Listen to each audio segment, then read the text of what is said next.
পাশে উসমান গনি রাদিয়াল্লাহু আনহু গেলেই কাঁদতেন আর চোখের পানি ছেড়ে দিতেন। লোকেরা জিজ্ঞেস করতো, উসমান গনি এত আলোচনা আল্লাহর নবীর জবান থেকে আপনি শুনলেন, এত তো কাঁদলেন না, কবরের পাশে গিয়ে কেন কাঁদলেন? উসমান গনি ডেকে বলেন, ও লোকেরা, কবরে যদি আযাব শুরু হয়ে যায় তাহলে তার জান্নাতে যাওয়াটা বড়ই কঠিন হয়ে যাবে, আর কবরের জীবন যার সুন্দর হয়ে যাবে তার জান্নাতে যাওয়াটাই সহজ হয়ে যাবে।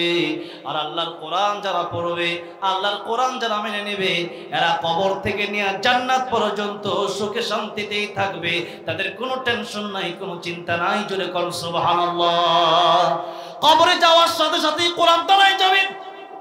কিয়ামতের ময়দানে এই কোরআন আপনার পাশে দাঁড়ায় যাবে। শুধু তাই না, কোরআন যারা করবে আল্লাহ তাআলা, আল্লাহ বলবেন ও তো জাহান্নামী, আল্লাহর কোরআন বলবে, ও আল্লাহ, ওরে যদি জান্নাতে না দাও তাহলে আমি কোরআনকে তুমি অস্বীকার করো। সুবহানাল্লাহ কোন। আল্লাহ বলবেন, ও কোরআন, তোরা যেহেতু দুনিয়াতে ভালোবাসছিল এই ব্যক্তি, আজকের কিয়ামতের ময়দানে তোর সুপারিশ আমি আল্লাহ মঞ্জুর করে এই ব্যক্তিকে জান্নাতের মেহমান বানায় দিলাম। জোরে কোন সুবহানাল্লাহ।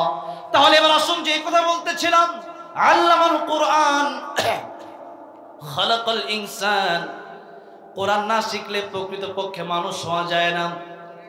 অন্যান্য সমস্ত জ্ঞান যদি আপনি অর্জন করেন, পিতামাতাকে খেদমত করতে হবে, এই জ্ঞান সেখানে নাই।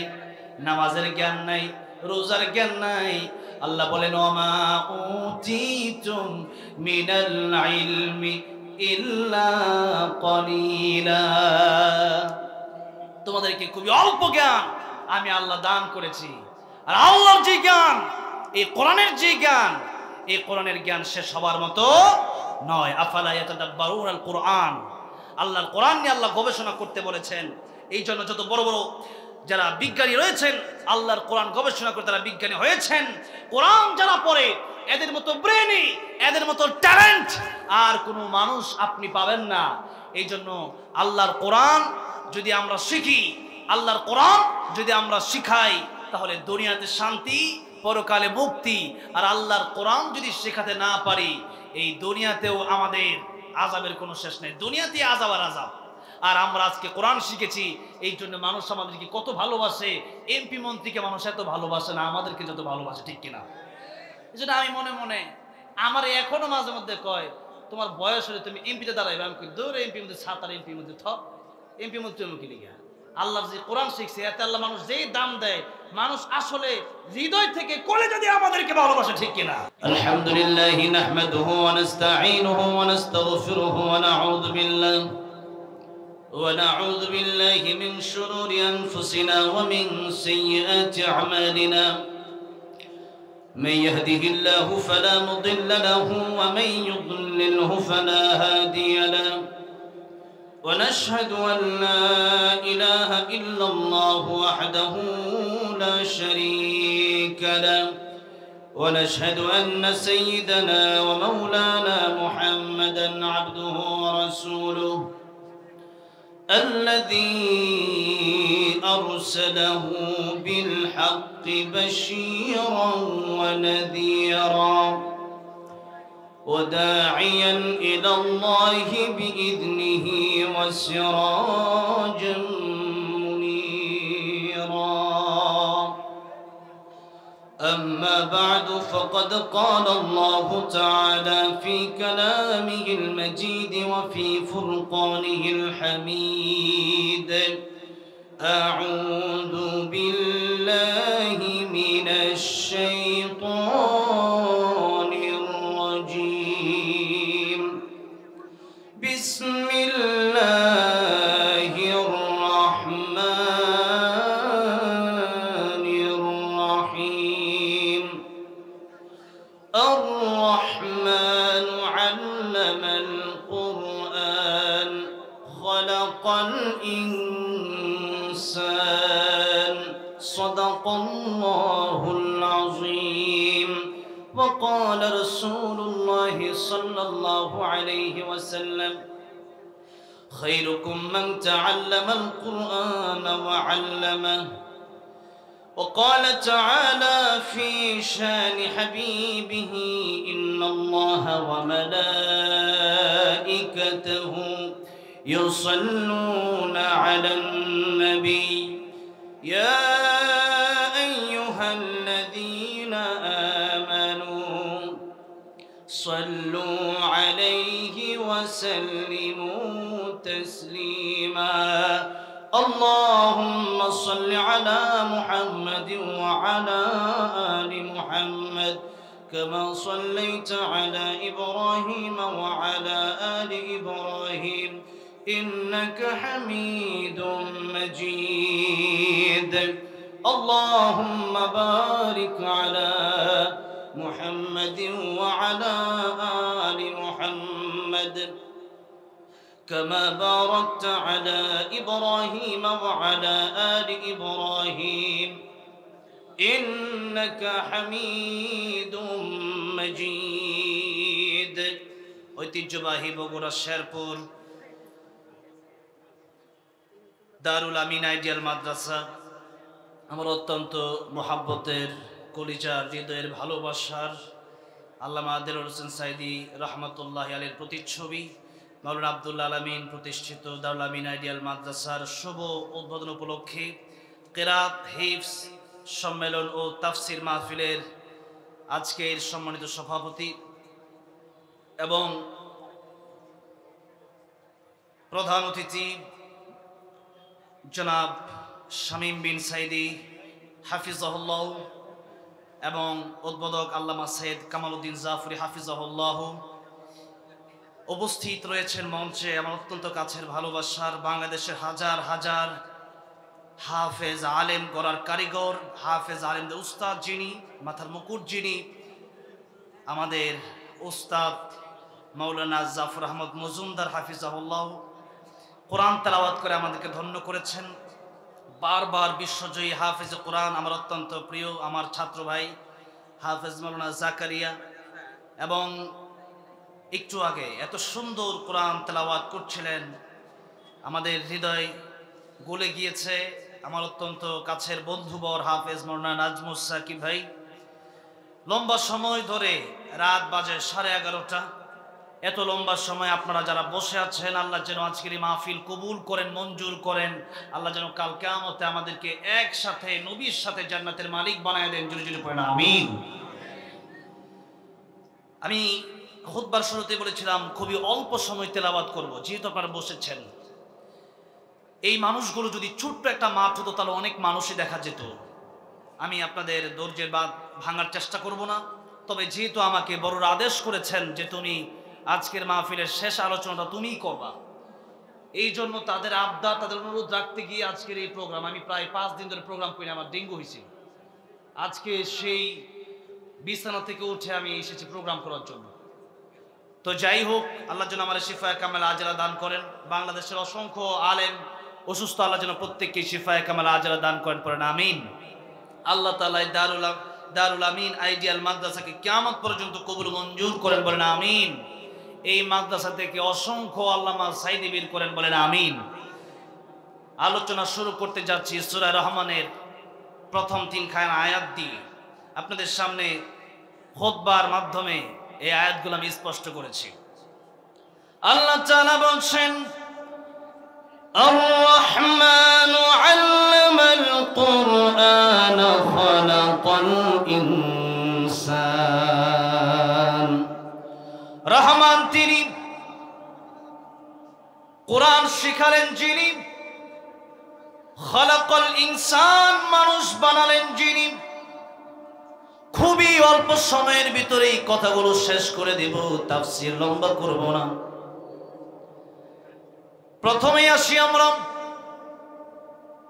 আল্লাহ বললেন আমি রহমান রহিম অর্থাৎ আল্লাহ দয়াময় আল্লাহ করুণাময় আমরা যত গুনাহ করি গুনাহ করতে যেমন পছন্দ করি আল্লাহ রাব্বুল আলামিন আমাদেরকে ক্ষমা করতেও ভালোবাসেন এটা আল্লাহ বোঝালেন এবার আসেন 2 নম্বর আর 3 নম্বর আয়াতের দিকে আমরা যদি লক্ষ্য করি আল্লাহ তাআলা বললেন আল্লামাল কুরআন আল্লাহ তাআলা কোরআন শিখালেন। এরপরে আল্লাহ বললেন খলাকল ইনসান, আল্লাহ মানুষ বানালেন। এখন আল্লাহ কোরআন শরীফের সূরা রহমান, যে সূরা রহমান আল্লাহ রাব্বুল আলামিন জান্নাতের ভিতরে মানুষ যাওয়ার পরে জান্নাতি মানুষদেরকে আল্লাহ নিজে সূরা রহমান তেলাওয়াত করে শোনাবেন। বলেন সুবহানাল্লাহ।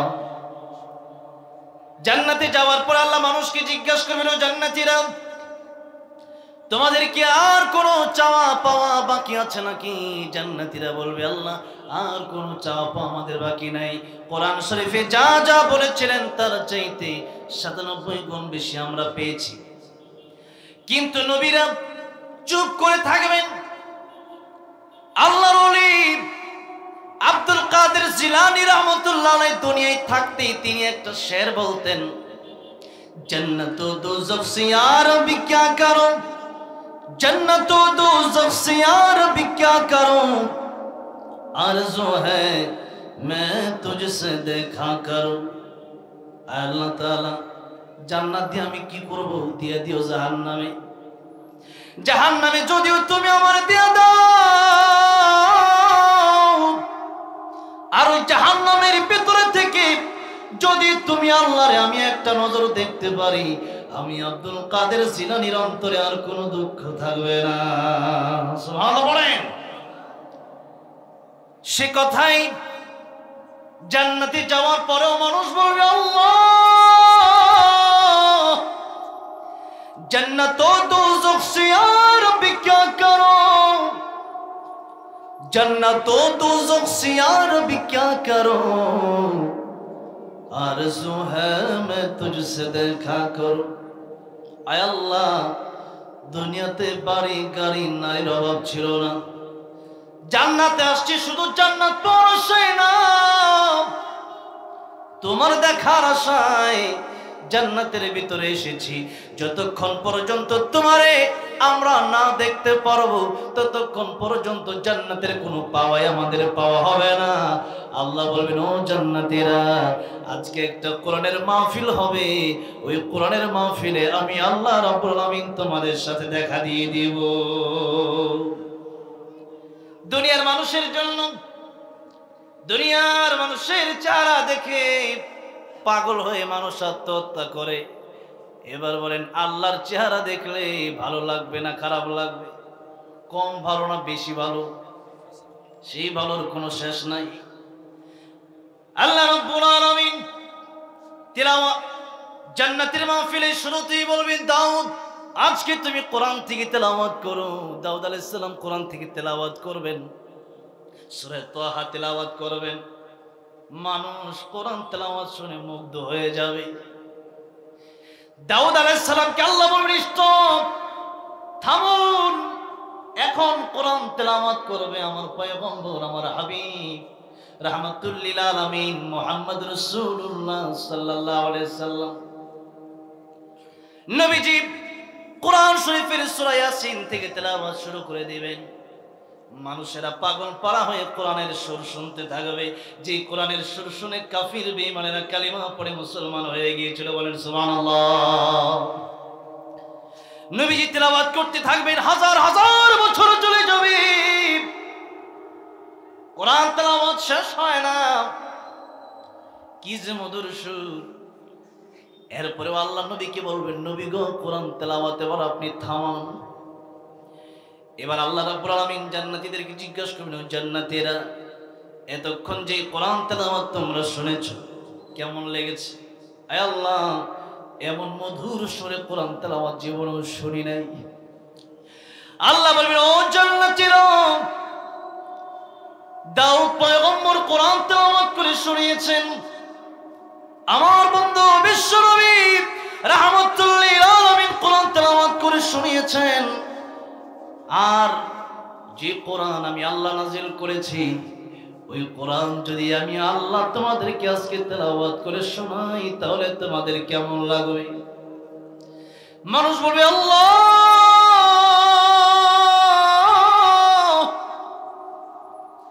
যদি আপনার কণ্ঠে কোরআন তেলাওয়াত শুনি তাহলে তো ভালো লাগার কোনো শেষ নাই। এবার আল্লাহ রাব্বুল আলামিন সূরা রহমান তেলাওয়াত করে শোনাবেন। আনার রহমান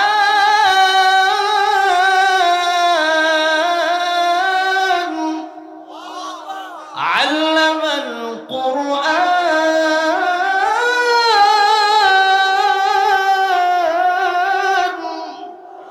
আল্লাহ তেলাওয়াত করতে থাকবেন, হাজার হাজার বছর চলে যাবে, মানুষ কোরআন তেলাওয়াত শুনে দিশেহারা হয়ে যাবে, অজ্ঞান হয়ে যাবে।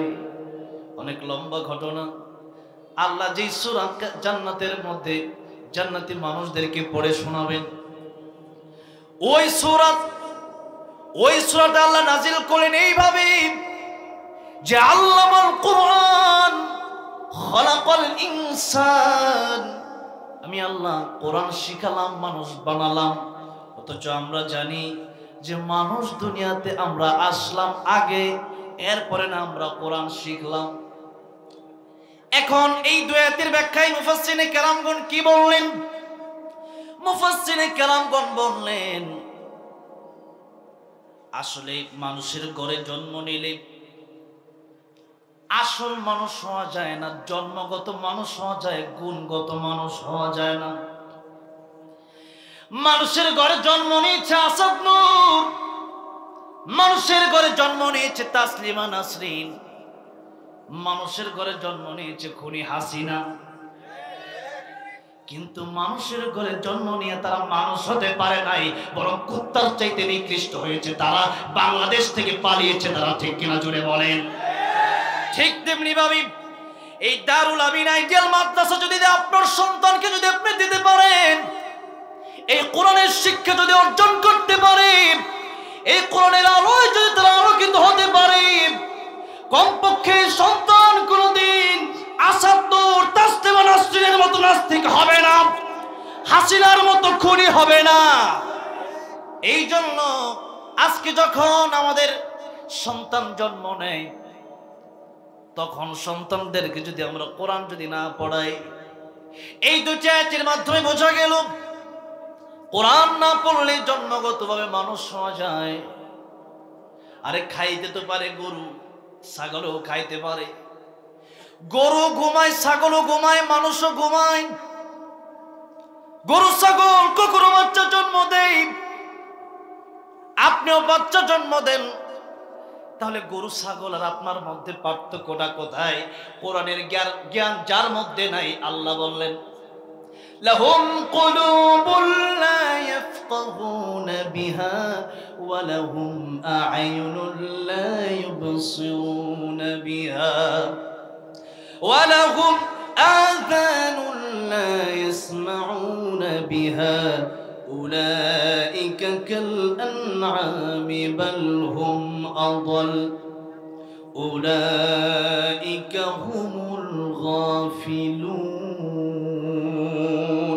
কলম আছে, সেই কলম দিয়ে আল্লাহর কোরআন যেন গবেষণা করলো না, তাদের কান দিয়ে তারা আল্লাহর কোরআন শুনলো না, চোখ দিয়ে আল্লাহর কোরআন দেখলো না। কোরআন দেখলেই, কোরআনের আলোচনা হলেই, কোরআনের মাহফিল হলেই দীর্ঘ ১৬ বছর আমরা দেখেছি কত মানুষ নামের জানোয়ার ছিল, তাদের গায়ে শুধু আগুন জ্বলতো। ঠিক কিনা? আপনারা মনে করবেন এখন তো স্বাধীন হয়েছে ঠিক, কিন্তু স্বাধীনতা রক্ষা করা বড় কঠিন। তারা চলে গেছে গতকালকে আমেরিকায়, আবার যখন ট্রাম্প বিজয়ী হয়েছে, এখন কিছু লোক কইতাছে আবার আই বলে তুমি আসো, আল্লামা সাঈদীর খুনের বিচার তোমারে করব। তোমার বিচার করার জন্য আমরা বইসেই রয়েছি, তুমি আসো না কেন? তোমার তো পাই না খুঁজা, সে নাকি আবার আসবে। ফাঁসির মঞ্চে ঝুলানো হবে, ঠিক কিনা? একটা কেউ ছাড় দেওয়া হবে না। আল্লামা সাঈদী, আল্লামা মামুনুল হক থেকে নিয়া যাদেরকে কারাগারে বন্দী করেছো, খুনি হাসিনা সহ সবগুলোর বিচার হবে বাংলার জমিনে। ঠিক কিনা মুসলমান?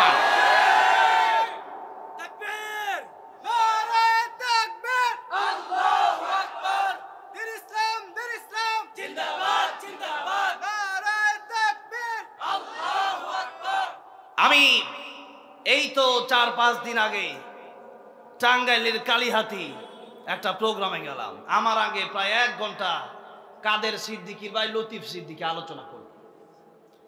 আলোচনা করতে করতে বলতেছে আমার কোনো পাপ নাই। ওপেন কবিরা গুনাহ কইরা বলতেছে আমার কোনো পাপ নাই।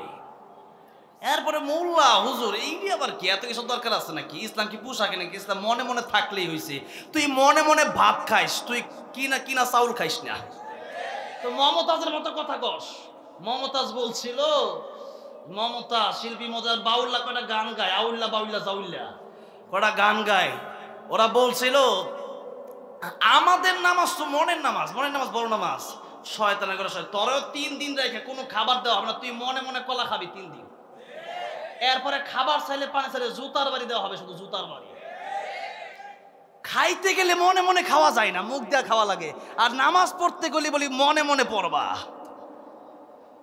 বাংলাদেশের মানুষ এখন সচেতন, ঠিক কিনা? প্রতিদিন বাংলাদেশে ওয়াজ মাহফিল হচ্ছে, প্রতিদিন মুফাসসিরিনে কেরামগণ তাফসীর করতেছে। বাংলাদেশের প্রান্তে প্রান্তে মাদ্রাসা। আর এই লতিফ সিদ্দিকী কয় মাদ্রাসা নাকি ব্যাঙের ছাতার মতো গজাইছে। নাউজুবিল্লাহ কোন। আমি সেখানেই প্রতিবাদ করলাম, এই বাংলার জমিনে কোরআনের তাফসীর হবে কোন নাস্তিক এই মঞ্চে আসতে পারবে না। বাংলার জমিনে কোরআনের তাফসীর হবে কোন রামবাম এই মঞ্চে আসতে পারবে না। এই বিগত 16 বছর যারা আল্লাহর কোরআনের বিরুদ্ধে রাজ কায়েম করতে চেয়েছে, এই কোরআনের মঞ্চে তারা কোনো কথা বলতে পারবে না। শুধু কথা নয়, ওপেনলি তারা কিভাবে ঘুরে বেড়ায়, এদেরকে তাড়াতাড়ি আটক করে ফাঁসির কাস্টে ঝুলাইয়া দেন, ফাঁসির কাস্টে ঝুলাইয়া দেন, ঠিক না? ইসলামের শত্রুরা হুঁশিয়ার সাবধান, হুঁশিয়ার সাবধান, ইসলামের শত্রুরা নারায়ে তাকবীর। আমার ভাইরা, আমার মুরব্বি ছিল, সময় খুবই অল্প। 5 মিনিটের ভিতরে আমি কথা শেষ করে দেব। এই দুনিয়াতে আল্লাহর কোরআন যদি কারো ভিতরে না থাকে, ওই সন্তান বাবাকে মাকে বৃদ্ধাশ্রমে নিয়ে এসে নিয়ে গিয়ে রাখতে পারে। আল্লাহর কোরআনের শিক্ষা যদি কারো অন্তরে না থাকে, এই কলমটা কালো জাহান্নামের আগুন। আমি গত পরশুদিনও আমার মাদ্রাসাতে একটা প্রোগ্রাম হয়েছে। আমার মাদ্রাসার প্রোগ্রামে আমি বললাম, ওই যে কয়েকদিন আগে মুফতি আমির হামজা সাহেব এক মাহফিলে তাফসীর করবেন। মুফতি আমির হামজা সাহেবের আগে সাবেক একজন এমপি, সে কোন দলের ওইটা আমার দেখার নাই, এখানে কোরআন তেলাওয়াত করলো, স্টেজে ভুল তেলাওয়াত করলো। আমির হামজা সাহেব ভুল ধরলেন, কারণ হচ্ছে ওয়ালা তাকফু মা লাইসা লাকা বিহি ইলম, যে ইলম তোমার নাই তা তুমি এখানে বলতে আসবা না। এখন আল্লাহর কোরআন যদি আপনার ভিতরে না থাকে, আপনি বলবেন কেন? আল্লাহর কোরআন যার ভিতরে নাই, আল্লাহর কোরআন যেই ব্যক্তি তেলাওয়াত করতে পারে না, আপনি কপালে লিখে নেন আপনার কোনো নামাজ হয় না, আপনার নামাজ হয় না। আপনি আবার মানুষকে কিসের কোরআন তেলাওয়াত শোনাবেন? আল্লাহর কোরআন সহি শুদ্ধ করে যদি আপনি না পড়তে পারেন, তাহলে লসটা কোথায়, ক্ষতিটা কোথায়? আল্লাহর কোরআন যদি আপনি না শিখেন, নামাজ ভঙ্গের কারণ কয়টা সবাই একটু জোরে বলবেন? 19টা নামাজ ভঙ্গের কারণের প্রথম ভঙ্গের কারণটা কি? হ্যাঁ, নামাজে অশুদ্ধ পড়া। আমি যদি বলি এই কথা, আমার মনে হয় ভুল হবে না। বাংলাদেশের মধ্যে 90% মুসলমান আজকে নামে নামে মুসলমান, আল্লাহর কোরআন তারা শিখলো না।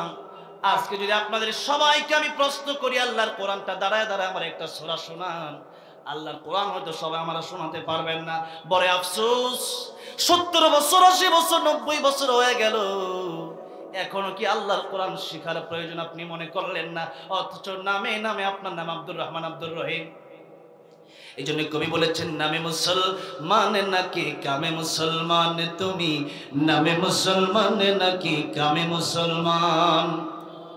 নামে কামে মিল না হলে, নামে কামে মিল না হলে বইবে যে তুফান তুমি, নামে মুসলমান নাকি কামে মুসলমান তুমি, নামে মুসলমান নাকি কামে মুসলমান।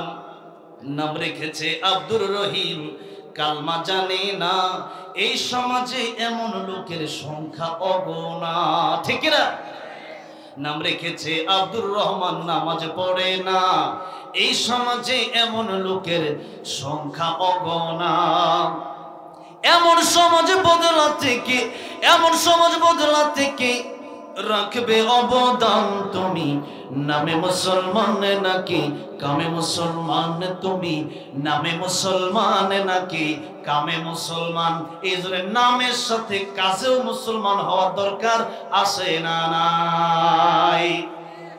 কিয়ামতের ময়দানে ইব্রাহিম আলাইহিস সালামের পরিচয় দিয়ে বাবা আসর জান্নাতে যেতে পারবে না। নবীর পরিচয় দিয়ে চাচা আবু তালিব জান্নাতে যেতে পারবে না।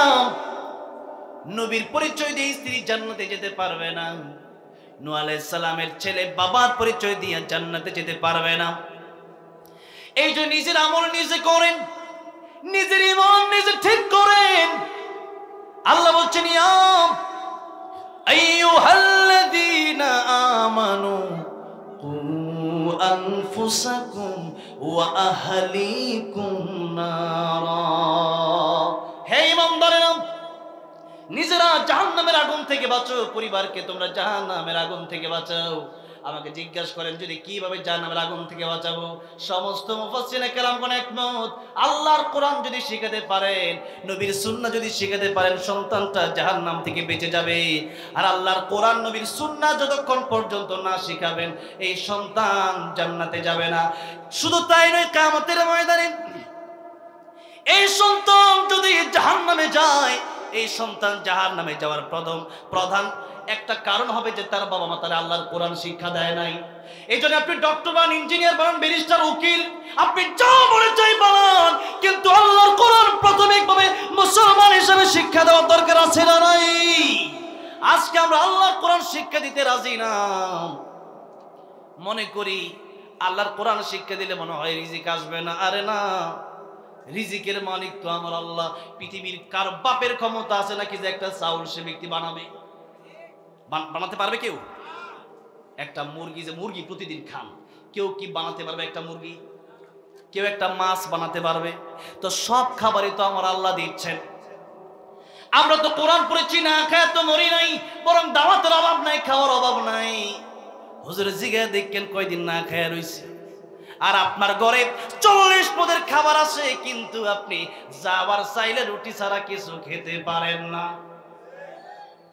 আপনার ঘরে 1000 রকমের খাবার আছে, আপনি খাইতে পারেন না। আর হুজুরের ঘরে খাবার নাই, হুজুরের বেতন 10,000, কিন্তু হুজুর দাওয়াত খাইতে খাইতে কুল পায় না। তাহলে বোঝা গেল রিজিকের মালিক কে? আল্লাহ যদি রিজিকের মালিক হয়, আগে তো অনেকে অনেক প্রশ্ন তুলতো। এখন এই যে দারুল আমিন আইডিয়াল মাদ্রাসা, এই মাদ্রাসাতে আমার মাদ্রাসা তাশরিফ ইন্টারন্যাশনাল মাদ্রাসা গাজীপুরে পড়াই, এখন আর প্রশ্ন করার কোনো সুযোগই নাই। বাংলার সাথে অঙ্ক, ইংরেজি, আরবির সাথে বাংলা, অঙ্ক, ইংরেজি সবই আছে। তবে এই কথা মনে রাখতে হবে, বাংলা, অঙ্ক, ইংরেজি একদিন শেষ হবে। ও বাবা, ও ভাই, আল্লাহর কোরআন কোনোদিন শেষ হবে না। বরং যারা আল্লাহর কোরআন পড়বে, কিয়ামতের ময়দানে আল্লাহর কোরআন তাদেরকে সুপারিশ করে করে জান্নাতে নিয়ে যাবে। চিৎকার মেরে পড়া যাবে না সুবহানাল্লাহ। ইন্না নাহনু নাযালনা যিকরা ওয়া ইন্না লাহু লাহাফিজুন। আল্লাহর কোরআন আল্লাহ হেফাজত করবে। আর এই হেফাজত যাদের মাধ্যমে করবে, এরাই জান্নাতে যাবে। এবার আসুন, আল্লাহর কোরআন যদি আপনি না শিখান, তাহলে তো আপনি নামাজ ভঙ্গের 19টা কারণের মধ্যে প্রথম কারণটা হচ্ছে আপনি কোরআন শিখালেন না। আপনি 1টা বছর, 2টা বছর, 3টা বছর কোরআন শিখান, এরপর আপনি ডাক্তার, ইঞ্জিনিয়ার বানান, কোনো সমস্যা আমার নাই, কারণ নাই। কারণ ডাক্তার তো আমাদের প্রয়োজন আছে, ইঞ্জিনিয়ার আমাদের প্রয়োজন আছে, ব্যারিস্টার আমাদের প্রয়োজন আছে। এই যে রফিক মাদানী ভাই গতকাল 4টা মামলা থেকে মুক্তি পাইল, তাহলে এই যে মুক্তির জন্য উকিল, ব্যারিস্টারের দরকার আছে না নাই? উকিল তো দরকার আছে। সব ডাক্তার যদি হিন্দু হয়ে যায়, তাহলে হিন্দুরা যদি বলে, কাফিররা যদি বলে মুসলমানদেরকে ওষুধ দেব না। আমাদের মুসলমান ডাক্তার যদি থাকে তারা বলবে তোদের দরকার নাই, আমরা তো ডাক্তার আছি। সুতরাং মুসলমানদের ভিতরে ডক্টর, ইঞ্জিনিয়ার, ব্যারিস্টার হোক, কোনো সমস্যা নাই।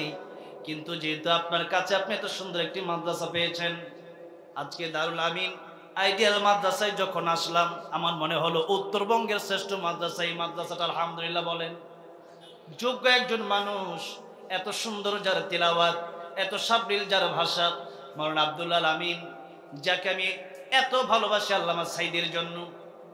সে আব্দুল আমিন সাহেবের মাদ্রাসায় এসে আমি আগে ভাবছিলাম যে মাদ্রাসাদারি অন্যান্য সাধারণ মাদ্রাসার মতো এত সুন্দর করে মাদ্রাসা তৈরি করেছেন, এবং ওনার এমন কিছু গুণ আছে যেটা আমি এখন বলতেও চাচ্ছি না। এখন আপনাদের সামনে আমার কথা হচ্ছে, আপনারা এই মাহফিল থেকে কলবে একটা কথা ঢুকায় নিয়ে যাবেন। সেই কথাটা হলো যে আমার সন্তান ডক্টর, ইঞ্জিনিয়ার, ব্যারিস্টার, উকিল হবে, আমার কোনো সমস্যা নাই, আমার কোনো আফসোস নাই, হোক। আমাদেরকে আল্লাহ শিক্ষা দিয়েছেন দোয়া, কি দোয়া? রব্বানা, সবাই পড়েন, রব্বানা আতিনা ফিদ দুনিয়া হাসানাতাও ওয়া ফিল আখিরাতি হাসানাতাও ওয়া কিনা আযাবান নার। আয় আল্লাহ, দুনিয়ার কল্যাণ আপনি আমাদেরকে দান করেন, আর আখিরাতের কল্যাণ আমাদেরকে দান করেন। আর একটা সবচাইতে বড় বিপদ আছে, ওই বিপদ আসে, ওই বিপদ হচ্ছে কবরের ভিতরে। ওই বিপদ কোন জায়গায়? কবরের পাশে উসমান গনি রাদিয়াল্লাহু আনহু গেলে কাঁদতেন আর চোখের পানি ছেড়ে দিতেন। লোকেরা জিজ্ঞেস করতো, উসমান গনি এত আলোচনা আল্লাহর নবীর জবান থেকে আপনি শুনলেন, এত তো কাঁদলেন না, কবরের পাশে গিয়ে কেন কাঁদলেন? উসমান গনি ডেকে বলেন, ও লোকেরা, কবরে যদি আযাব শুরু হয়ে যায় তাহলে তার জান্নাতে যাওয়াটা বড়ই কঠিন হয়ে যাবে, আর কবরের জীবন যার সুন্দর হয়ে যাবে তার জান্নাতে যাওয়াটাই সহজ হয়ে যাবে। আর আল্লাহর কোরআন যারা পড়বে, আল্লাহর কোরআন যারা মেনে নেবে, এরা কবর থেকে নিয়ে জান্নাত পর্যন্ত সুখে শান্তিতেই থাকবে, তাদের কোনো টেনশন নাই, কোনো চিন্তা নাই। জোরে কর সুবহানাল্লাহ। কবরে যাওয়ার সাথে সাথেই কোরআন দাঁড়ায় যাবে। কিয়ামতের ময়দানে এই কোরআন আপনার পাশে দাঁড়ায় যাবে। শুধু তাই না, কোরআন যারা করবে আল্লাহ তাআলা, আল্লাহ বলবেন ও তো জাহান্নামী। আল্লাহর কোরআন বলবে, ও আল্লাহ, ওরে যদি জান্নাতে না দাও তাহলে আমি কোরআনকে তুমি অস্বীকার করো। সুবহানাল্লাহ কোন। আল্লাহ বলবেন, ও কোরআন, তোরা যেহেতু দুনিয়াতে ভালোবাসছিল এই ব্যক্তি, আজকের কিয়ামতের ময়দানে তোর সুপারিশ আমি আল্লাহ মঞ্জুর করে এই ব্যক্তিকে জান্নাতের মেহমান বানায় দিলাম। জোরে কোন সুবহানাল্লাহ। তাহলে এবার আসুন, যে কথা বলতেছিলাম, আল্লামাল কোরআন খালাকাল ইনসান। কোরআন না শিখলে প্রকৃতপক্ষে মানুষ হওয়া যায় না। অন্যান্য সমস্ত জ্ঞান যদি আপনি অর্জন করেন, পিতামাতাকে খেদমত করতে হবে, এই জ্ঞান সেখানে নাই। নামাজের জ্ঞান নাই, রোজার জ্ঞান নাই। আল্লাহ বলেন, ওমা উতিতুম মিনাল ইলমি ইল্লা কলিলা। তোমাদেরকে খুবই অল্প জ্ঞান আমি আল্লাহ দান করেছি। আর আল্লাহর যে জ্ঞান, এই কোরআনের যে জ্ঞান, এই কোরআনের জ্ঞান শেষ হবার মতো নয়। আফালা ইয়াতাদাব্বারুনাল কোরআন। আল্লাহর কোরআন নিয়ে আল্লাহ গবেষণা করতে বলেছেন। এই জন্য যত বড় বড় যারা বিজ্ঞানী রয়েছেন, আল্লাহর কোরআন গবেষণা করে তারা বিজ্ঞানী হয়েছেন।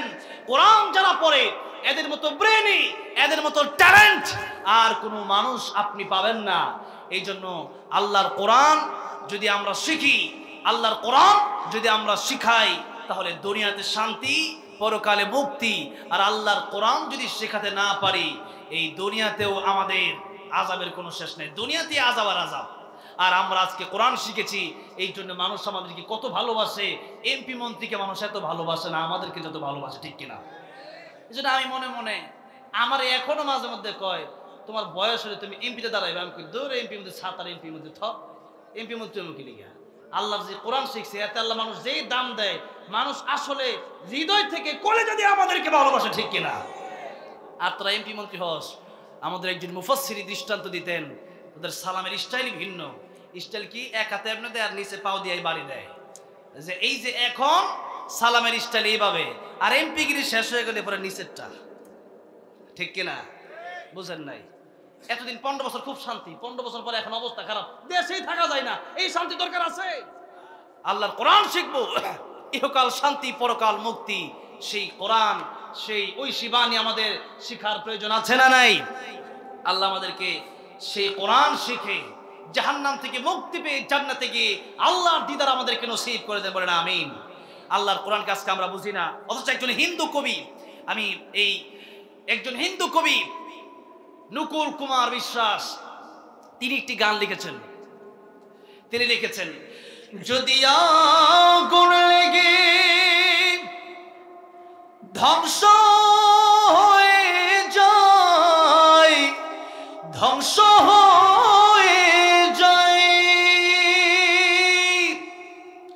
যদি আগুন লেগে ধ্বংস হয় পৃথিবীর সব বইয়ের দোকান, বিশ্ব থেকে হারাবে না পবিত্র কোরআন। ঠিক না? করবে কেমন করে কোরআন ধ্বংস আগুনের তেজ, করবে কেমন করে কোরআন ধ্বংস আগুনের তেজ। আছে বিশ্ব ভর গণিত কোরআনে হাফেজ, ঠিক না? তারা আবার ছাপি আসমানি গ্রন্থ, বাঁচাবে কোরআনের সম্মান, বিশ্ব থেকে হারাবে না পবিত্র কোরআন, বিশ্ব থেকে হারাবে না পবিত্র কোরআন। সে হিন্দু এত সুন্দর করে এই গানটা লিখছে, আর আমরা আজকে কোরআন শিখি না। সেই হিন্দু এই গান লিখে, সে হিন্দু কোরআন শিখছে, আর আজকে আমরা মুসলমান হয়ে কোরআন পারি না। নামাজ ভঙ্গের কারণ হচ্ছে কোরআন অশুদ্ধ পড়া। আর কিয়ামতের ময়দানে আউয়াল মা ইউহাসাবু বিল আবদি ইয়াওমাল কিয়ামাতিস সালাহ, কোন হিসাবটা আগে শুরু হবে? নামাজের হিসাব। আর নামাজের হিসাবে যারা সহজভাবে সুন্দর করে দিতে পারবে, নবীজি বলেন তারা সব হিসাবে পার পেয়ে যাবে, বলেন সুবহানাল্লাহ। আর যদি নামাজের হিসাব কঠিন হয়ে যায়, প্রথমেই আপনি ধরা খাবেন এখানে যে আপনি কোরআন শিখছিলেন কিনা। এখন যদি এটাই ধরা খান যে আপনি কোরআন আপনি পারেন না, এই যে নামাজ পড়তেছেন এক ওয়াক্ত নামাজও তো আপনার কবুল হয় নাই, এখন আপনি ধরা খাবেন। আল্লাহ বলেন এক ওয়াক্ত নামাজও কবুল হয় নাই, পড়ছো যে। আল্লাহ কোরআন তো শিখার সময় পেলেন, সব পাইছো, কেমনে খাবা, কেমনে ঘুরবা, কেমনে বিয়ে করবা, কেমনে পরিবার চালাবা, কেমনে এমপি হবা, মন যাবো, সব শিখলা, কিন্তু কোরআনটা শিখার প্রয়োজন মনে করলা না। আমার কোরআনটাকে এতই অবহেলিত করলা তোমরা। সুতরাং নামাজের হিসাবে প্রথমেই ধরা খেয়ে যাবেন, আর নামাজের হিসাবে যা ধরা খেয়ে যাবে তাদের ঠিকানা হবে জাহান্নাম। তাদের ঠিকানা কোথায় হবে? আমরা যেতে চাই কোথায়? ফারিকুন ফিল জান্নাতি ওয়া ফারিকুন ফিস সাঈর। একদল যাবে জান্নাত আর একদল জাহান্নামে। এই দুই দল ছাড়া কোনো দল নাই। যদিও মিজানের পাল্লায় নেকির পাল্লার গুনার পাল্লা সমান হওয়ার কারণে কিছু দল প্রথমে আরাফে যাবে, এরপর আল্লাহ তাদেরকে জান্নাতে নিয়ে যাবে, কিন্তু সব মিলিয়ে অবশেষে দল হবে দুইটা, ফারিকুন ফিল জান্নাহ ওয়া ফারিকুন ফিস সাঈর। আমরা কোথায় যেতে চাই, জাহান্নামে না জান্নাতে? আল্লাহ আমাদেরকে কোরআন শিখে জান্নাতে আল্লাহর দিদার নসিব করায় দেন, বলেন আমিন। এখনই আমাদের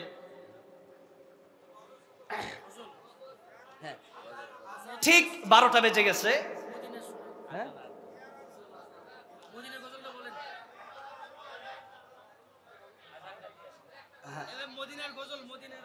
আমি বলবো যারা এতক্ষণ ছিলেন তারা অবশ্যই অনেক ধৈর্যশীল মানুষ। বাকি কথা হচ্ছে আজান, হ্যাঁ 1 লাইন 2 লাইন দিই, কারণ গলা টিকতেছে না, আমার গলা ভেঙে গেছে। কিসের আজান দেবো বলেন? তাহাজ্জুদের আজান দেবো। কিসের আজান? এই টাইমে আজান দিলে অনেকের মাথা খারাপ, এত রাইতে কি আর আজান দেয়? তো এত রাইতে যারা হাজী সাহেব, এই বছর আমি বড় হজে যাওয়ার নিয়ত করেছি, টাকা পয়সা লাগবে না, একজন আবার নিয়ে যাবে, আলহামদুলিল্লাহ। উমরা করছি 5 বার, এখন তাও আল্লাহ ফ্রি করাইছে। এখন আল্লাহ এই বছর আমি কল্পনাও করি নাই, তো হুট করে ওই যে প্রোগ্রামে গেলাম ময়মনসিংহ, যাওয়ার পরে একজন কইতেছে আল্লাহ তোমার অনেক দিচ্ছে, আমি আপনার হজ করাম। আমি কই এরকম তো কত মানছে কয়, উমরা করাইলে সাধারণ 1-2 লাখ টাকা, হজ করলে 10 লাখ লাগে। তা আমি 10 লাখ দিব, এটা মুখের কথা মনে হয়, একদম কয় এরকম। এরপরে চলে আসলাম বাসায়, আমার পাসপোর্ট পাঠান। আমি কি কোন সত্যি? আমি কই তা মনে হয় কি কইতাছে কে জানে, দিলাম, নেন পাসপোর্ট নেন। 2-3 দিন পরে দিয়ে আমার একটা মেসেজ নোটিফিকেশন আসছে হজের নিবন্ধন নাকি হয়েছে। আমি দেখে তখনই মনে মনে আলহামদুলিল্লাহ কইলাম। এরপরে উনি আমার স্লিপ, হজের যে নিবন্ধনটা হয়েছে আমার একটা স্লিপটা পাঠাইছে। তো দোয়া করবেন আল্লাহ যেন সেই পর্যন্ত নেক দান করেন, বলেন আমিন। তো মক্কা মদিনায় যারা গেছেন তারা জানেন তাহাজ্জুদের আজান হয় 6 বার আজান হয়। কয়বার? আজকে আমি তাহাজ্জুদের আজানই দিয়ে দিই, তাহাজ্জুদ নামাজ পড়েন আপনারা, ঠিক আছে? আমি পড়বো ইনশাআল্লাহ, আপনারাও পড়েন। রাজি আছেন না নাই? যারা আল্লাহর ওলি হয়েছেন তারা তাহাজ্জুদ পড়ে হয়েছেন। কি পড়ে হয়েছেন? ওই সময় দুনিয়ার সব কিছু আল্লাহরে বলবেন। কারে বলবেন? আল্লাহরে বলবেন। আল্লাহু আকবার, আল্লাহু আকবার। জোরে আল্লাহু আকবার কইেন। আল্লাহু আকবার বন্ধ গেলে আজানও বন্ধ হয়ে যাবে। আল্লাহু আকবার,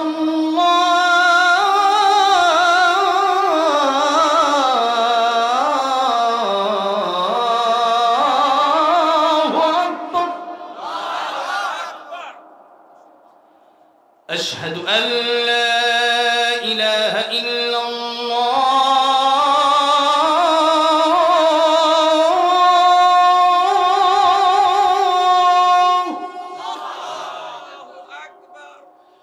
أشهد أن لا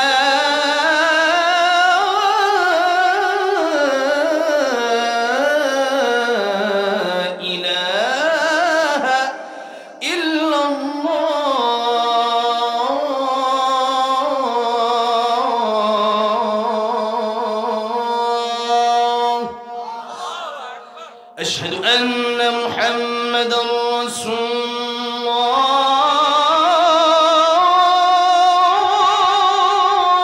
الله أشهد أن محمدا رسول الله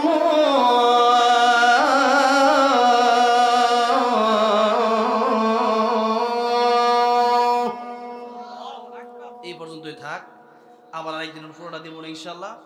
এখনই মোনাজাত হবে। হ্যাঁ, মদিনার মাটি, ঠিক আছে? ও মদিনার মাটি রে, সকল সুখ বুঝি তোর কপালে। ও মদিনা রে,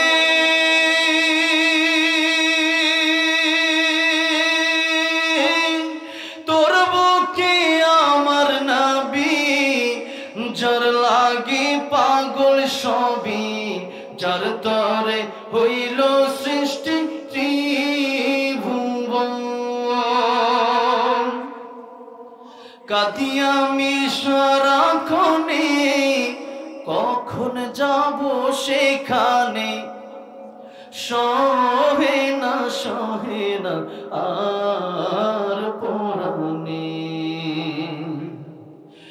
ও মদিনার মাটি রে, সকল সুখ বুঝি তোর কপালে। ও মদিনা রে, পাখি যদি হতাম আমি, উড়ে উড়ে যেতাম আমি, থাকতো না মনে কোনো যাতনা।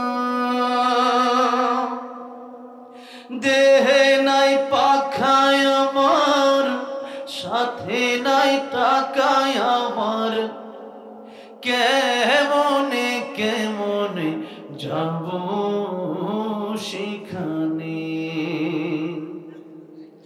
ও মদিনার মাটি রে, সকল সুখ বুঝি তোর কপালে। আল্লাহ সবাই বারবার মক্কা মদিনা যাওয়ার তৌফিক দান করেন, পড়েন আমিন।